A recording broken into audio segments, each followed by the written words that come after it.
Top of the morning to you. Hey, having a little coffee time. Find your what true Northwest. What is the Northwest? What does that saying even mean?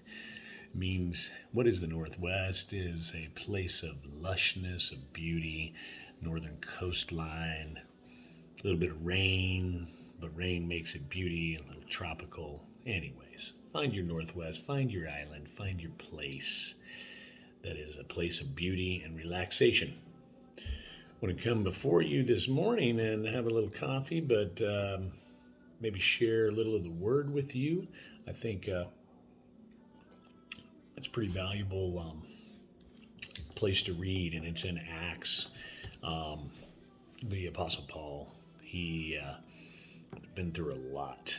I mean, first off, he was a persecutor. We know that of Christians, of the Christian people. When he was Saul, then he had a conversion. He went blind for a little bit. I've talked on this before in the past, and but through his conversion to share the word and just share the love of Jesus to people, many lessons were taught. And here's one for you out of Acts. It's called The Storm. The storm. How many of you guys are in a storm? How many of you are faced with trials, tribulation, troubles? You're scared, you're defeated, or you feel defeated. Let's face it, you just feel a little like shit, right?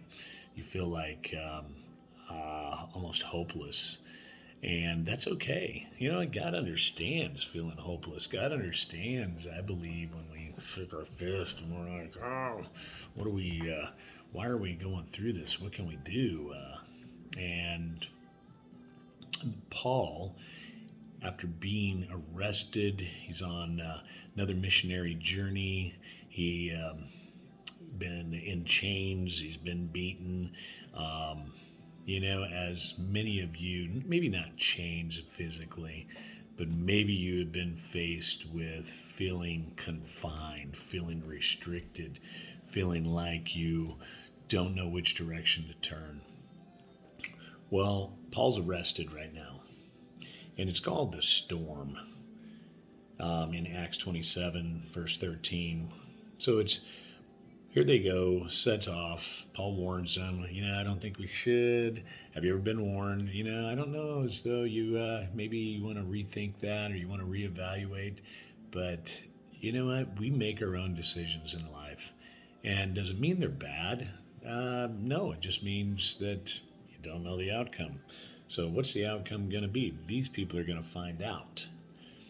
So the storm. When a gentle south wind began to blow, they saw their opportunity.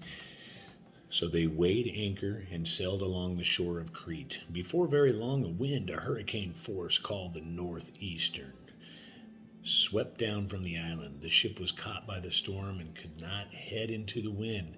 So this ship is now just really out of control. Your life, is it out of control?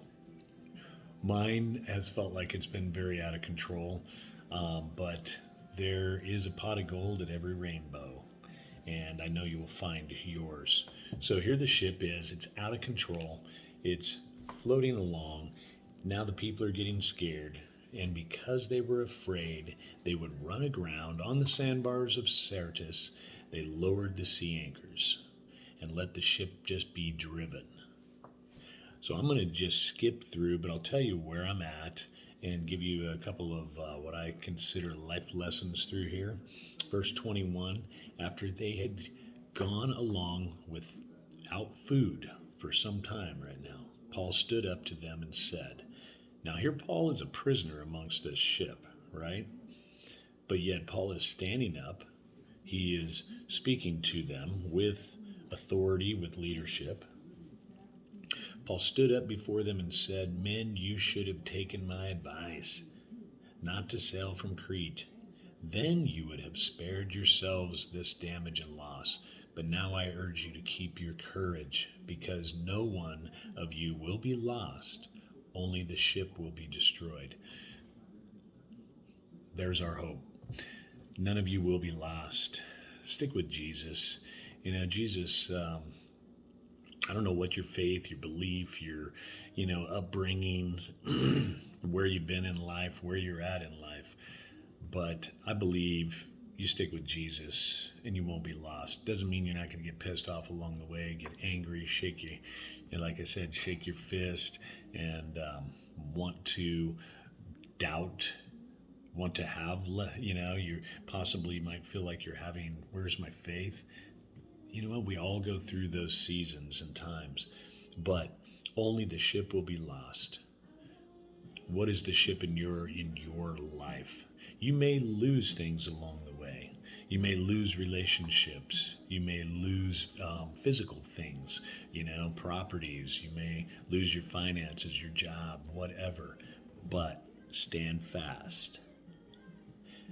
Jumping down here to verse 24. Do not be afraid, Paul says.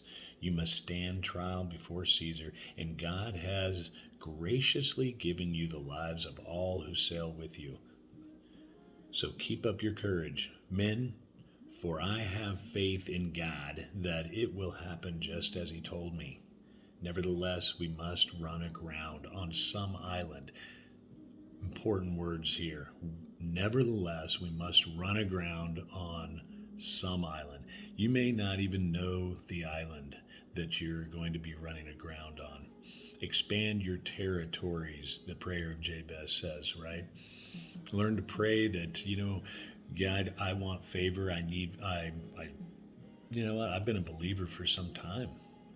Maybe you've been, going to church, and maybe right now through the pandemic, I'm going to speak on that maybe a moment. I'm hoping not, get off on too many rabbit trails, but we'll just go with it. Ran into a few people, and through the pandemic, not any excuse. I don't believe God uses these things for excuses, but they're reasons and seasons in our life. But these people I'm like, hey, where are you fellowshipping? It seems to be amongst Christians, what we ask each other. Yeah, right.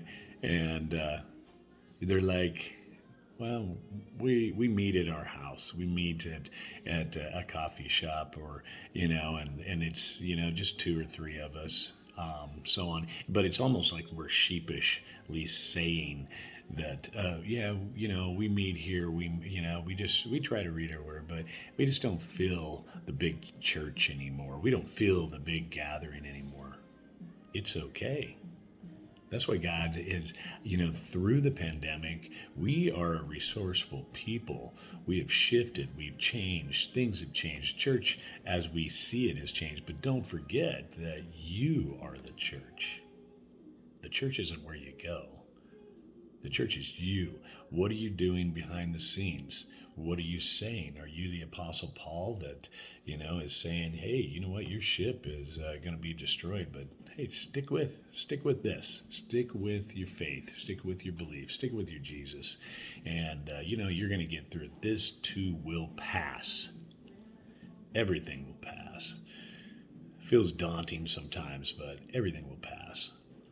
So, encouragement is, if you're meeting around a campfire, you're meeting down at the river, good on you. Good on you. Just keep doing it. Keep doing it. Keep loving on yourself. Keep loving on others. And yes, I said on yourself first. Self-love. Talk about that maybe another time. All right. Now, here we are. We're going to land on some flipping island, right? We don't even know where we're at. And Paul says, okay, now that we're shipwrecked, where are we going? 29 says this, fearing that we would be dashed against the rocks, they dropped 4 other anchors from the stern and prayed for daylight in an attempt to escape from the ship. So now, I'm going to narrate this a little bit, is you've got all the ship's men now, they're lowering now these boats, the little dinghies on the side. But they're like, we're just getting rid of these. We're going to, stay here. Paul's like, hey, everybody must stay with this ship, because if you go, we all die, possibly, right? So everybody must stay with the ship. It doesn't matter who it is. And so now the ship is being tossed to and fro, and they are throwing everything over. But Paul tells them, you know what? We have lived this way for the last 14 days. We've been tossed around. We've been beaten. We've given it all we've got. I want you to eat something because we still have bread. I want you to eat something because you're going to need it. You need some strength. Why? What's next? Well, guess what? The ship ran ashore, not ashore, but it ran onto a sandbank underwater, hidden, and it started tearing the ship apart. So the centurion, the main man, says, hey, everybody that can swim, you're going to swim for it. Everybody that can't, grab a hold of something. Grab a hold of something, and you will float to shore. You will make it safely. Everybody on this boat is going to make it. Do it. They've eaten, they've got strength, now they're swimming, now they're grabbing a hold of something. God gives you something in life to grab a hold of. He gives you someone in life to grab a hold of. He never leaves you high and dry. I don't believe that. We are a resourceful human being, and God has given us that. So what is it that God has allowed you to grab a hold of? Could be a person. It could be a resource, doesn't, whatever it is, grab a hold of it. Start swimming, start paddling. Okay, so remember this. So now, closing that portion out, he ordered those who could swim to jump overboard first and get to land. The rest were to get there on planks or any other piece of the ship. In this way, everybody reached safely. But now here they are on this unknown island in Malta. They're ashore. And now they're cold, they're wet. Of course, they're worn out, they're tired. But what do? Paul gathers a pile of brushwood and he puts it on the fire. And guess what flipping happens? And this is what happens in our life. We made it safely. We're feeling decent, we're feeling good. We start making a fire, we're going to get comfortable, we start setting up, nesting, whatever. And then what happens to Paul? As he put it on the fire, a viper that was driven out by the heat fastened itself onto his hand. Now a viper, all the island people are like, oh, this guy's doomed, he's screwed, it's over for him, he's dead, he's going to balloon up, he's going to pass out, he's going to fall over, he's over, he must be a thief, he must be somebody bad, because after all, the sea didn't take him, that thing in your life didn't take you, but now the shit hits the fan again, and you're like, people are looking at you and they're saying, they're making these accusations that he's dead, it's over. Have you ever been there before? Where people around you are telling you what's going to happen to you. Well, you know what? Don't believe those voices. Don't believe the voices even in here sometimes, because we are our own worst enemy. I have a nice quote there. If there's no enemy within, then the enemy can do you no harm. Self-love. Think about it. No enemy within, the enemy can do you no harm. So don't listen to the external voices, internal voices. Just listen to the one voice and know that you're going to be all right. So Paul, he just continues on. And here is what Paul did, and I'm going to close here because this, people, is what you, I, and everybody else has got to do. Paul shook the snake off into the fire and suffered no ill effects. He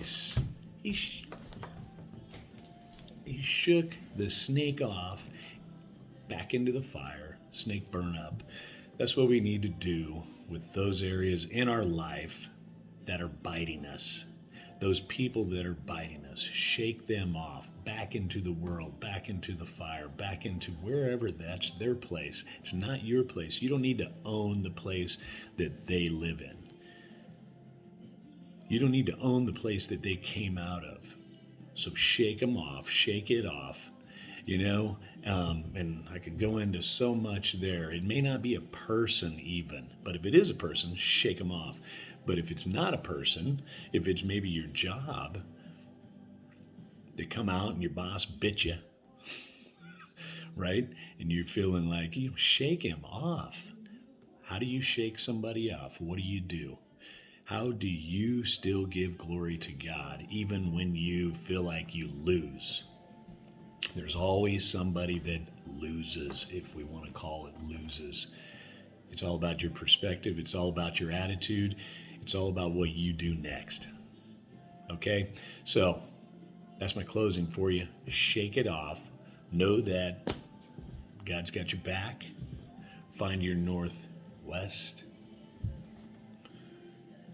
Find your true northwest. Have a cup of coffee. Find that special place.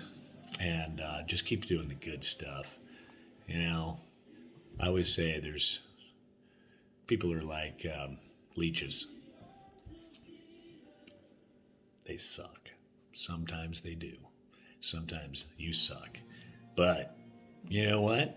We're going to shake ourselves off. We're going to shake it off. Okay, I'm rambling. Yes, I tend to ramble sometimes because I just get on it. But that was pretty cool this morning, rereading that. I haven't been there, read that in quite some time. Did a teaching, a while back. But people, I know God has big purpose, big plan. He wants to expand your territory. He wants you to do great things. This is a lengthy video. I like to keep them to about 6 to 10 minutes, but here we are. I rambled a lot. Thanks for listening to the ramble, and peace out. Enjoy. I'm coming in to push the button. Take care.